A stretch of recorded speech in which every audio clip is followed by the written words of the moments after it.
Yo me quedé pensando en lo de ayer. Son varias cosas a meditar y trabajar. El sacro es el generador de todas nuestras emociones, y por esta misma razón, es también donde mayor distorsión hay, donde mayor cantidad de bajas emociones se acumulan, las cuales solemos ocultar en las sombras por miedo a enfrentarlas. Reconocí, pues, que estas emociones son nuestro filtro para percibir el mundo, al cual debido a esta polaridad que poseemos en el sacro, le contemplamos en dualidad, bueno y malo, blanco y negro, noche y día, luz y sombras. Y además, comprendí que las sombras son producto de la luz, que el aspecto negativo y positivo en realidad son proyecciones de una misma cosa. Así, entender que ambas fuerzas son útiles para la creación y la transformación, nos ayuda a liberarnos de la lucha, tanto la interna como la externa. Pero aún así, veo las injusticias del mundo, las maldades de unos humanos sobre otros, y no sé cómo poner ese amor en práctica. ¿Cómo perdonar o amar a quienes por voluntad propia generan tanto dolor en otros? Soy, porque, nuevamente, lo que observas es el daño que realiza, y no el niño dañado que hay en su interior. Una persona violenta es producto de un entorno violento, un abusador es producto de un abuso, un pederasta es producto de una represión, un tirano es producto de una falta de poder interior, un conflictivo es producto de un conflicto. Lo que haces es juzgar el fruto del árbol cuando es el terreno el que era falto de nutrientes. Cada vez que le dices a un niño lo que está bien y lo que está mal, creas en él una escala de valores que reprime una parte suya en pro de una visión impuesta por el mundo externo. Trata de sobrevivir imitando. A veces no nos damos cuenta de cuánto daño causamos a alguien al decirle, lo que dices está mal, cállate, estás equivocado, eres un inútil, no seas tonto, lo haces mal. Un artista frustrado puede terminar creando un genocidio. Un niño hambriento puede crear una guerra de tribus que genere más hambre. Un niño sin amor puede librar una revolución de odio.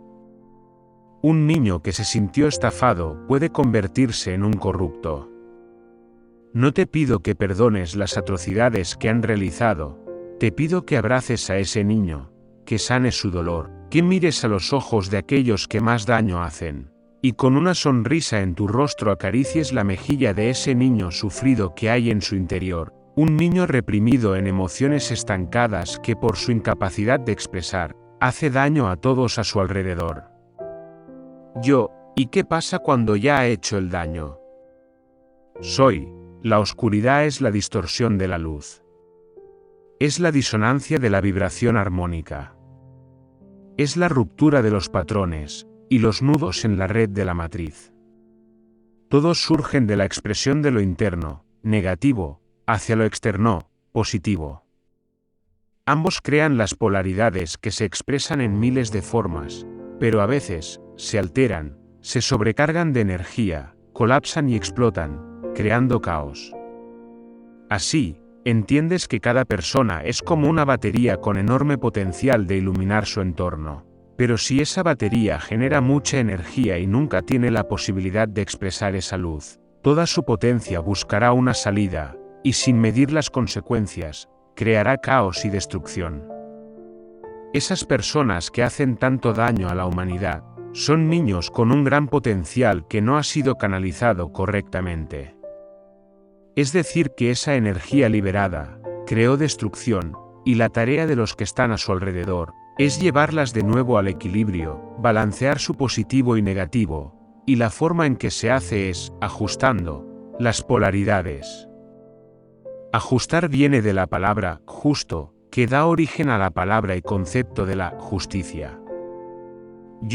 O sea que, por un lado, no podemos juzgarles sino aceptarles con amor incondicionalmente, pero por otro me dices que si destruyen, se necesita poner justicia. ¿Cómo se entiende? ¿Qué crees que es la justicia? El sistema judicial es el que trata de poner orden y castigar a los que realizan cosas fuera de lo establecido por la ley. Soy interesante, ¿y quién decide las leyes y el castigo? Yo, deberían ser personas justas, que saben de leyes, que buscan la equidad. Soy, aquí hay un problema. Y es que lo que llamas equidad y ley cambia de acuerdo a la cultura y el momento, la interpretación del entorno. La esclavitud era legal. Tener a una mujer como propiedad era legal. Que un negro entre a un baño común era ilegal. Que los niños trabajen en fábricas y minas era legal. La homosexualidad era ilegal. Casarse con menores de edad era legal. Y aún en varios países todo esto no ha cambiado. ¿Quién define lo que es justo?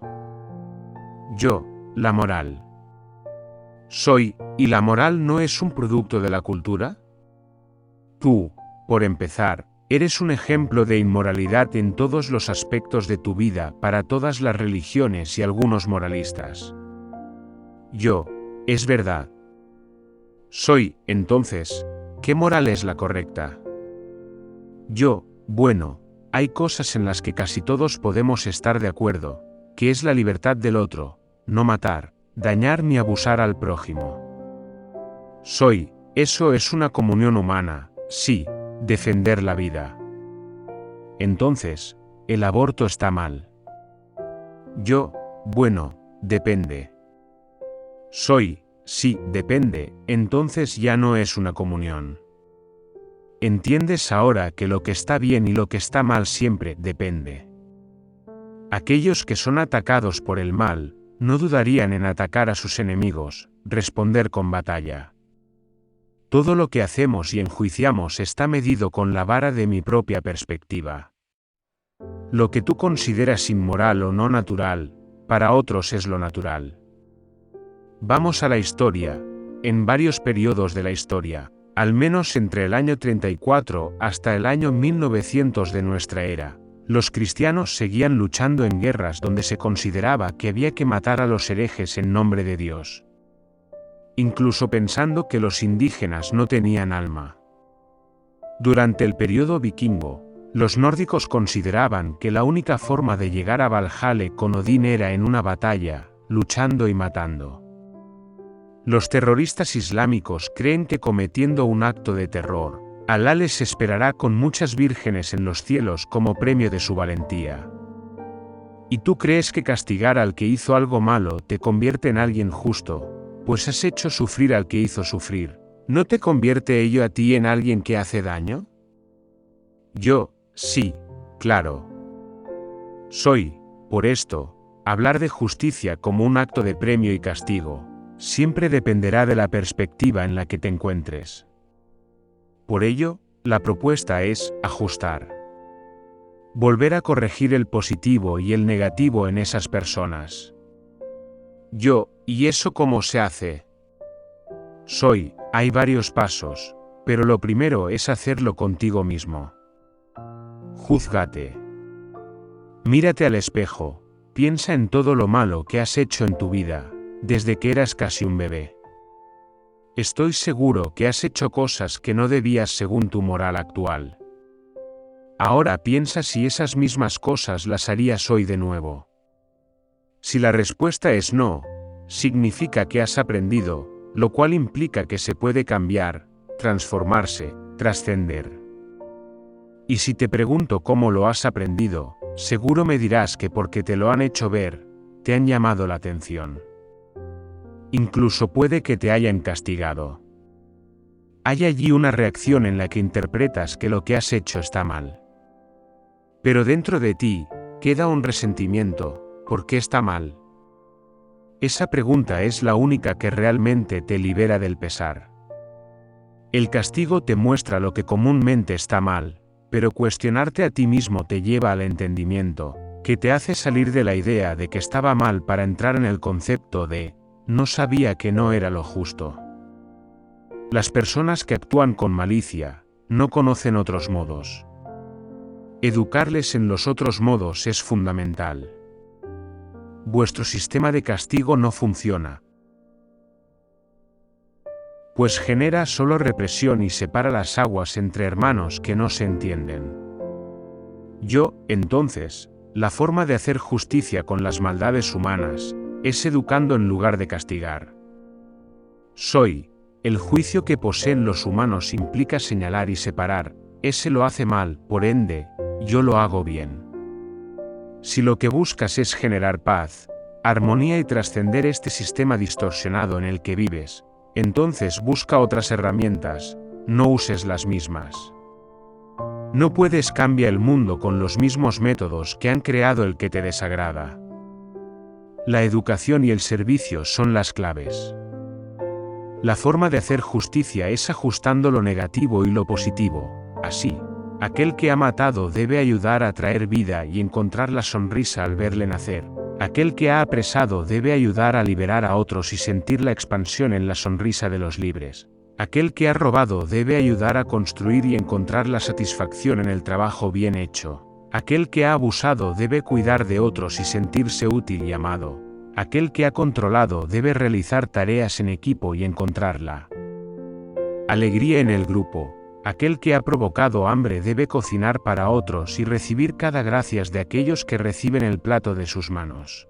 La única forma de transformar a un inútil es haciéndolo útil. Es ajustando su conflicto en pro del servicio común. Nadie devuelve a la sociedad lo que le ha quitado estando encerrado en una jaula como castigo. Todo lo que dejamos de hacer solo acumula lo que hay. La energía de tu voluntad canalizada hacia la construcción es lo único que corrige, ajusta, la energía vital. Pero en tanto en la casa los padres hagan competir a los hermanos, en tanto en las escuelas los maestros hagan competir a los alumnos, en el trabajo los jefes hagan competir a los trabajadores, y en la sociedad los líderes deban competir para obtener poder, el sistema será basado siempre en el miedo, y por lo tanto, en la injusticia. ¿Por qué el miedo es la injusticia? Soy, ¿por qué el humano enjuicia lo que teme? Lo que siente que puede matarlo, crearle conflictos, aquello que no puede controlar, lo que no entiende, lo que se escapa de sus manos, lo que se puede volver en su contra, lo que para sí es caótico, lo que le enfrenta a su necesidad de sobrevivir, todo ello es miedo, y por lo tanto debe limitarlo mediante la idea de la moral y la justicia. Esto se puede ver a nivel social, pero es aún peor en cada uno de nosotros. Culturalmente, los humanos fueron castrados, sus genitales fueron apresados, reprimiendo toda energía de potencialidad limitándola a través del miedo, bañando de moralidades el motor de la vida y la transformación. La mayoría de los conflictos humanos provienen de la propia injusticia con la energía de vuestros genitales. En los genitales se encuentra el potencial de crear, así como la fuerza de defendernos, la voluntad de salir adelante y seguir firmes en el mundo, en nuestra vida. El fruto de tu vida proviene de la energía de los genitales, apresada en la moral, se convierte en miedo. Pues toda lucha y fuerza de supervivencia proviene de la testosterona producida en los testículos y los ovarios, como en los animales, que luchan por territorio para aparearse. Toda lucha de poder nace del miedo a perder, a morir, a no trascender. La sociedad trató de controlar esto mediante la represión sexual y la moral, haciendo que este conflicto pasase a los chakras superiores, invadiendo la mente, el corazón y el plexo, convirtiendo la lucha de la potencia interna en una lucha social de unos contra otros, de ideas e intenciones. Cuando la testosterona no cumple su libre función genital, sube a la cabeza, convirtiendo a un genio en un déspota. O sea que la base de todo nuestro actuar se basa en el miedo. En tanto tu accionar sea desde el inconsciente, sí. ¿Y cómo sé si lo hago desde el inconsciente? El inconsciente reacciona, el consciente acciona. La diferencia está en que el primero toma acción y energía en tanto una fuerza externa y opuesta le impulsa a moverse. No tiene fuerza propia, es el entorno el que le dice qué hacer, qué pensar, qué creer, qué temer. El miedo es la primera emoción de la naturaleza, el que da forma a toda nuestra escala de valores. Es el cimiento de nuestra cultura y civilización.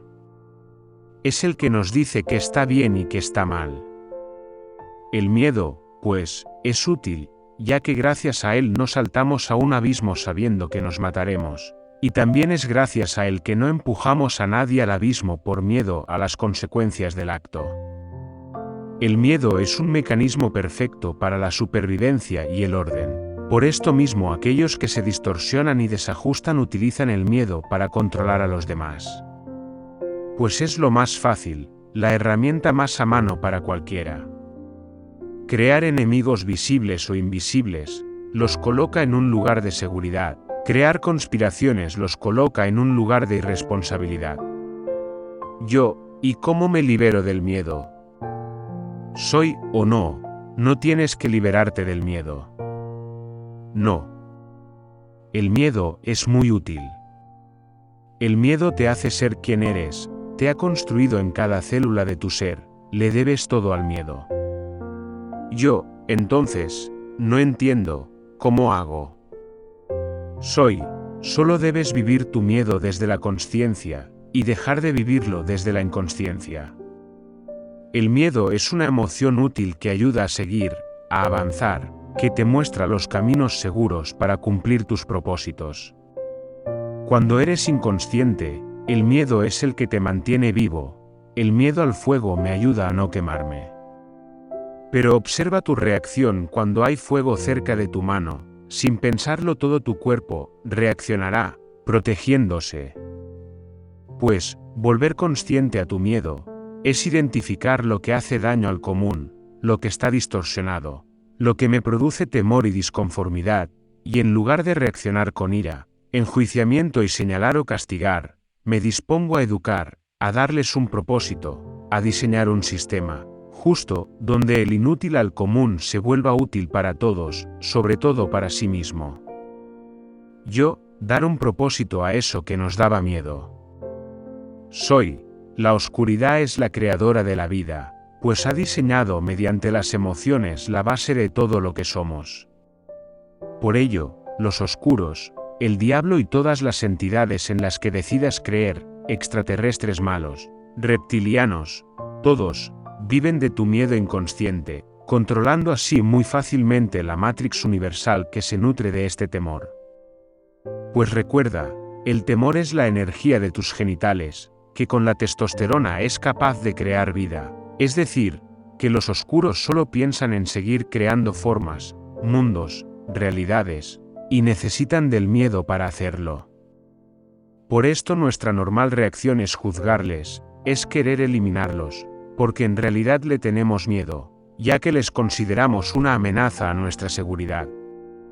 Pero si te vuelves consciente, utilizas este miedo para crear soluciones en lugar de castigos, y así la oscuridad tiene un propósito, y la lucha se convierte en simbiosis, logrando la homeostasis en todo el cuerpo, el balance perfecto entre las bajas vibraciones y las más altas.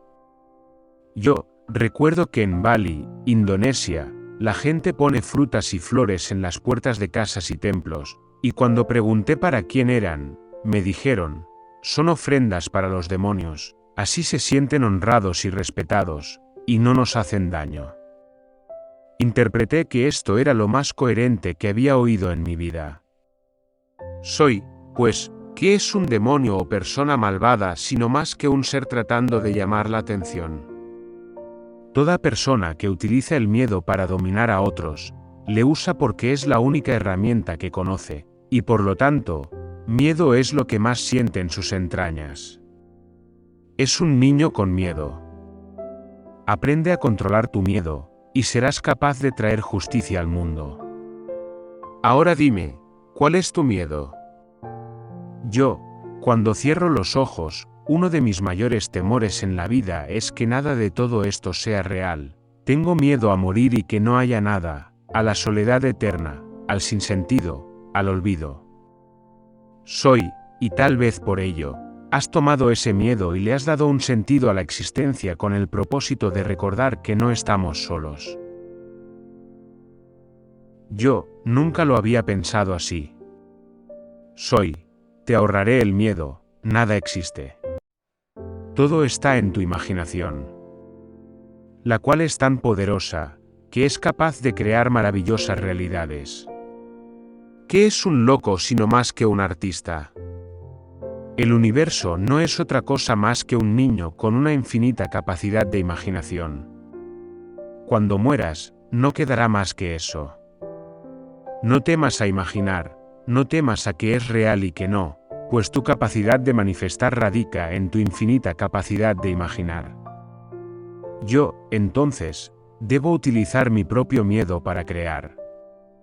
Como mis genitales.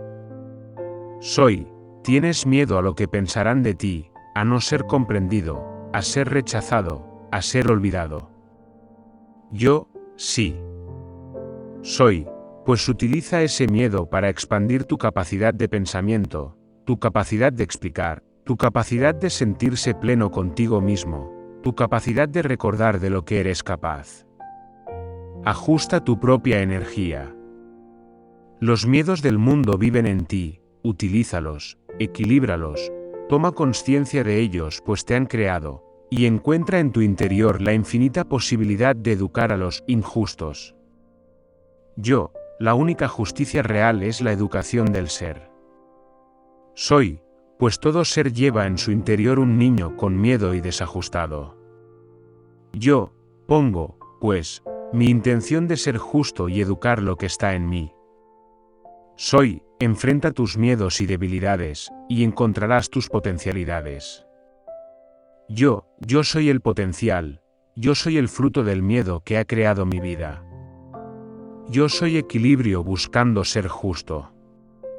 Soy, y en mí hallarás la justicia divina.